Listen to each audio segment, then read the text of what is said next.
কোনো খাবার যদি খুব সুন্দর করে প্রেজেন্ট করা যায় তবে তার মধ্যে যে আর্টটা লুকিয়ে থাকে সেটা আপনাকে প্রশংসা পাইয়ে দেবে। আজকের রেসিপি যেটা আমি শেয়ার করছি অপূর্ব স্বাদের একটি রেসিপি, খেতে দেখতে দুটোই সুন্দর, আপনি ছোট বড় সকলের মন কাটতে পারবেন এরকম একটা রেসিপির ভিডিও শেয়ার করছি আপনাদের সঙ্গে আমি শিউলি। আপনারা দেখছেন শিউলির হেসেল। সকলকে অনেক ভালোবাসা। যারা এখনো পর্যন্ত সাবস্ক্রাইব করেনি প্লিজ সাবস্ক্রাইব করুন, আর বেল নোটিফিকেশন অন করলেই আমার সমস্ত রকম রেসিপির ভিডিও সবার আগে পৌঁছে যাবে আপনাদের কাছে। আরও একটা কথা জানিয়ে দিয়ে, বৃহস্পতি রবি দুপুর 2টোর সময় আমি থাকি আপনাদের সঙ্গে, আপনারা নিশ্চয়ই মনে রেখেছেন সে কথা। আর এখন বেশি বেশি করে দেখছেন আমার ভিডিও, সেই জন্য অনেক অনেক অনেক ভালোবাসা। আমাদের আরও একটি চ্যানেল শিউলিজ মোটিভেশনাল হবে, অনেক রকম ভিডিও থাকে আপনাদের জন্য, শুধুমাত্র আপনাদের জন্য, সেখানেও চোখ রাখুন। চলুন শুরু করা যাক। ময়দা 1 বাটি আর 1 বাটি, 2 বাটি দিলাম, 3 বাটি, 3 বাটি ময়দা।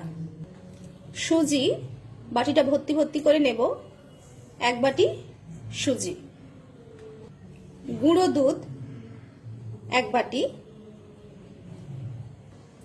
চিনি নেব 1 বাটি আর 1 বাটি চিনি নিলাম, অর্থাৎ 2 বাটি বা তার একটু কমও আপনারা নিতে পারেন। নুন নেব 1 চামচ আর সামান্য একটু নিলাম।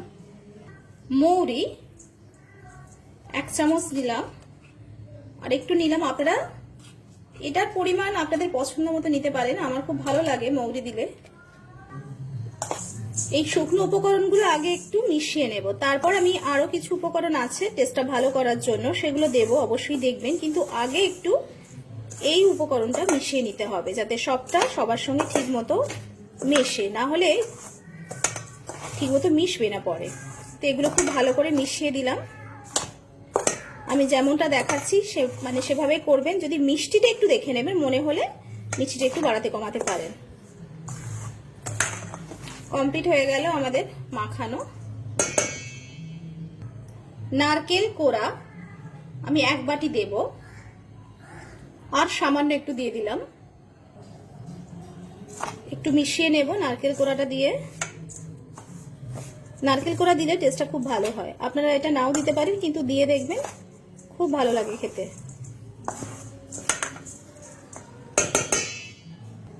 এবার ঘি দেব,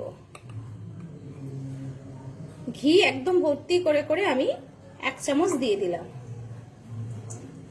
দিয়ে এটাও খুব ভালো করে একটু মিশিয়ে নেব, আর আপনারা হাত দিয়েও মেশাতে পারেন, আরো ভালো হবে। এবার এর মধ্যে আমরা দেব টক দই। টক দই আমি 1/2 বাটি মতো প্রথমে দেব, একটু মাখিয়ে নেব।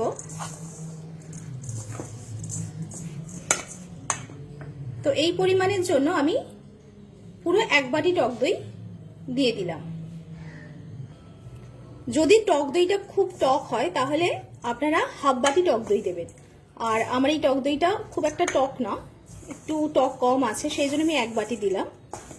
তো এবার আমি হাত দিয়ে এটা মাখাবো।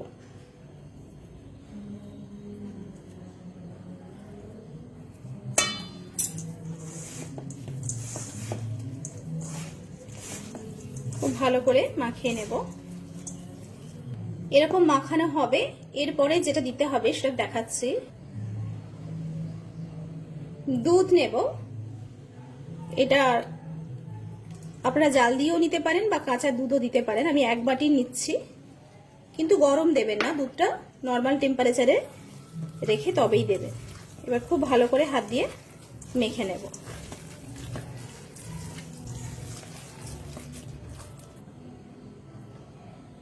আমি আরো 1 বাটি দুধ দিয়ে দেব, তার মধ্যে 1/2 বাটি দিলাম। এখন আমি দেখছি কেমন হয়, যদি লাগে তো পুরোটা দেব, সবটা আপনারা একসঙ্গে দেবেন না, আমি দেখাবো কেমন হবে। প্রথমে 1 বাটি দিয়েছি, তারপর আমি 1/2 বাটির মতো দিলাম।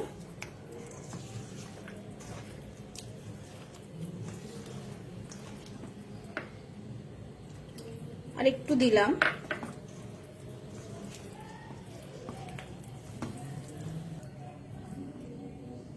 আমি 2 বাটি দুধ পুরোটাই দিয়ে দিলাম। আমি যেমন মাপ দেখাচ্ছি তেমন করেই বানাবেন, খুব পাতলা হবে না, ঘন হবে না, ঠিক এই রকমই করতে হবে। আচ্ছা, এবার যেটা করতে হবে সেটা আমি বলে দিই। আপনাদের দুধ কিন্তু একটু বেশি কম লাগতেই পারে, কারণ টক দই যদি আপনারা একটু কম দেন দুধ তাহলে একটু বেশি লাগবে। বা আপনাদের এই মিশ্রণ করার জন্য আমি 2 বাটি দুধ দিয়েছি, আপনাদের যদি মনে হয় যে আর একটু লাগছে একটু দেখে নেবেন। ঠিক মিশ্রণটা এমন হবে, কিন্তু এখানেই শেষ নয়। তার কারণ হচ্ছে যেহেতু এখানে চিনি আছে এবং সুজি আছে, এটা কিন্তু চিনিটা গলবে আর সুজিটা ফুলবে, তাই এটাকে আমি একটু রেস্টে রাখবো অন্তত পক্ষে 25 থেকে 30 মিনিট। তারপরে এসে আমি দেখাবো, কারণ এটা তখন ফুলে যাবে, এটা তখন এতটা পাতলা থাকবে না, একটু টাইট হয়ে যাবে। তো আমি এখন প্রায় 25-30 মিনিটের জন্য এটাতে ঢাকনা বন্ধ করে রেখে দেব। আমি এই মিশ্রণে আরো দুটো জিনিস মিশিয়েছিলাম, দেখাতে ভুলে গিয়েছি। একটা হচ্ছে বেকিং সোডা আর একটা হচ্ছে বেকিং পাউডার। 1/2 চামচ বেকিং সোডা 1/2 চামচ বেকিং পাউডার দিয়ে তারপর ভালো করে মিশিয়ে আমি ঢাকনা বন্ধ করে রাখছি 25 থেকে 30 মিনিটের জন্য। তারপর ফিরে এসে দেখাবো।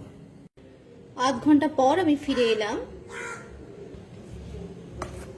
এবার দেখাচ্ছি, দেখুন কতটা ঘন হয়ে গিয়েছে, কারণ সুজিটা ফুলেছে আর আমাদের চিনিগুলোও গলে গিয়েছে। তো সেই পর্যন্ত আমাদের অপেক্ষা করতে হবে যেন চিনি গলে যায় আর সুজিটা ফুলে ওঠে। আধ ঘন্টা দিলেই যথেষ্ট রেস্টে।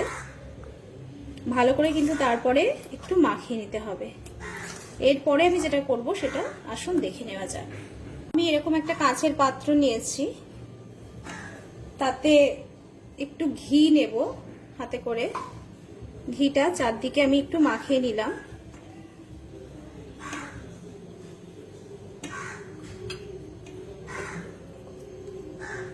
এবার এই যে ব্যাটার আছে সেখান থেকে আমি এখানে মিশ্রণটা দেব।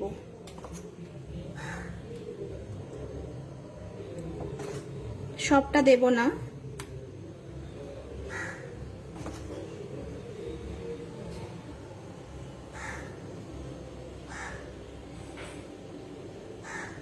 আমি একটু মানে পুরোটা ভর্তি করলাম না, কারণ এটা ফুলে উঠবে। তো এইভাবে দিলাম। আর এবার একটু ট্যাপ করে নেব, যাতে যদি কোনো এয়ার বাবল থাকে সেটা থাকবে না।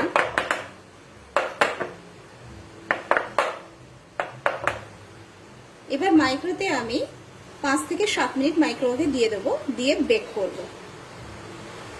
আপনারা এটা যেমন কেক বানানো হয় সেভাবে উনানেও করতে পারেন। আমি ডেসক্রিপশনে লিংক দিয়ে দেবো, কিভাবে উনানে কেক বানানো হয় সেভাবেও কিন্তু করতে পারেন। আমি 12 মিনিট মতো মাইক্রোওয়েভে বেক করেছিলাম মাইক্রো মোডে দিয়ে। তো আপনারা তারপর দেখে নেবেন, যদি আরও সময় লাগে তো দেবেন। টুথপিক দিয়ে এরকম গেঁথে দেখে নেবেন। দেখুন আমার টুথপিকে কিছু লেগে নেই, মানে আমার কেকটা রেডি হয়ে গিয়েছে। তো এবার আমি একটু হালকা করে চারদিকটা আলগা করে দেব আর কেকটাকে তুলে নেব। 10-12 মিনিট বেক করার পরেও কিন্তু 10 মিনিট মাইক্রোওয়েভের মধ্যে রেখে দেবেন। তাতে কি হবে, এটা খুব ভালো করে সেট হবে, খুব ভালো হবে, ওই গরমে আরো ভালো হয়ে যাবে।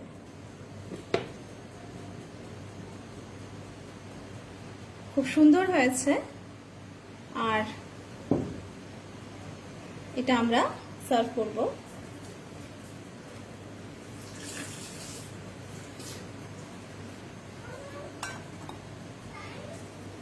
একটু উপর থেকে নারকেল কোড়া ছড়িয়ে দেব। এটা অপশনাল, আপনারা দিতে পারেন নাও দিতে পারেন। তো আমি একটু সাজিয়ে গুছিয়ে দিচ্ছি। এইভাবে প্রেজেন্ট করুন। তৈরি হয়ে গেল আমার আজকের রেসিপি। কেমন লাগলো অবশ্যই জানাতে ভুলবেন না। আর এটা আমি কেটেও দেখাবো, তার আগে একটু ছবি তুলে নেব।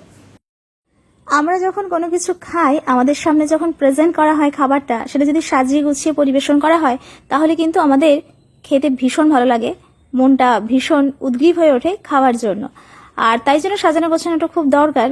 আর ফটো তুলে রাখতে হবে আমাদের নিজেদের জন্য। আমি কেটে দেখালাম কতটা সফট হয়েছে, দেখুন কতটা নরম তুলতুলে আজকের এই রেসিপিটা। এটা পিঠা রেসিপি বা কেক আপনি যাই বলুন না কেন, খেতে কিন্তু অপূর্ব অসাধারণ। ছোট বড় সকলের মন কাড়বে এরকম একটা রেসিপি আমি বানালাম আপনাদের জন্য। আপনাদের কেমন লাগলো সেটা জানার নিশ্চয়ই অধিকার আমার আছে, অবশ্যই আপনারা জানান কমেন্টে, আমি অপেক্ষায় রইলাম।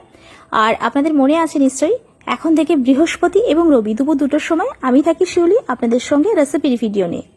আর আপনারা বেশি করে দেখছেন শিউলির হেসেল, এখন আমি বুঝতে পারি, সেই জন্য আরো বেশি করে ভালোবাসা আপনাদেরকে। আর যারা এখনো পর্যন্ত সাবস্ক্রাইব করেননি শিউলির হেসেল, প্লিজ সাবস্ক্রাইব করুন, সঙ্গে থাকুন, পাশের বেল আইকন প্রেস করলেই নোটিফিকেশন চলে যাবে আপনাদের কাছে। আমি যখন যা আপলোড করি তখন সেটা সবার আগে পৌঁছে যাবে আপনাদের কাছে। আমি পরপর 4টে টুকরো কেটে দেখিয়ে দিলাম, প্রত্যেকটাই কিন্তু খুব সুন্দর হয়েছে, এতটা ফুলেছে আর এতটা চওড়া হয়ে গিয়েছে, সেই জন্য দেখুন কতটা নরমও হয়েছে। অবশ্যই বানান, আমাদের আরো একটি চ্যানেল আছে শিউলিস মোটিভেশনাল হাব, নানা রকম ভিডিও থাকে সেখানে, হেলথ টিপস, বিউটি টিপস, আমার গানের, আমার কবিতার ভিডিও থাকে, আমার ছেলে থাকে বিভিন্ন রকম ভিডিও নিয়ে, গান কবিতা নিয়ে, আমরা থাকি সবসময় বিভিন্ন রকম খেলা নিয়েও থাকি, আঁকা নিয়ে, অনেক কিছু থাকে আপনাদের জন্য, আপনাদের ভালো লাগবে নিশ্চয়ই। আবারও আমি আসবো আপনাদের সঙ্গে, আজকের মতো এই পর্যন্ত।